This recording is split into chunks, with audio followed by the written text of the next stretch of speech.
Le CHU Charleroi-Chimay est l'un des centres de référence pour le traitement des déficits immunitaires primitifs. Cette pathologie est une maladie génétique rare qui entraîne un dysfonctionnement du système immunitaire et donc une sensibilité accrue du patient aux infections chroniques graves ou récurrentes, voire au développement de certains cancers. En raison de la variété des symptômes qu'elle cause, le diagnostic des déficits immunitaires primitifs peut s'avérer complexe. Il est d'ailleurs probable que plus de la moitié des patients ne soient pas identifiés. Or, un diagnostic tardif peut entraîner des complications irréversibles, d'où l'intérêt de contacter un spécialiste en immunologie.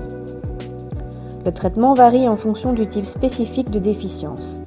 Les options peuvent inclure la prise régulière d'antibiotiques pour prévenir les infections, un traitement par immunoglobuline en intraveineuse ou voie sous-cutanée, dans certains cas, une greffe de moelle osseuse.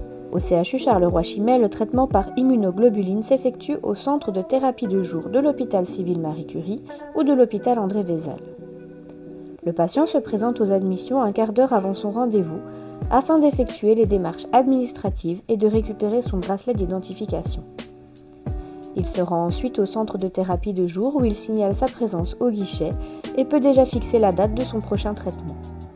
Après avoir récupéré ses étiquettes, il se rend ensuite à la pesée, une étape importante qui détermine la dose de médicaments à lui administrer.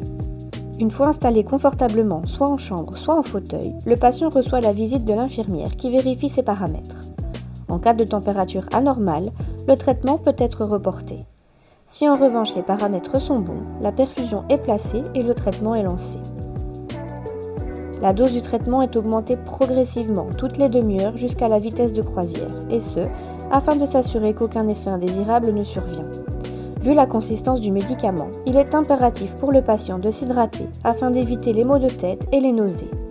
Pour la même raison, un rinçage est réalisé une fois le traitement terminé. Dans tous les cas, le médecin immunologue voit le patient avant sa sortie. En général, le patient peut regagner son domicile après une séance de 3 à 4 heures. Il est possible que le lendemain, il ressente une fatigue intense.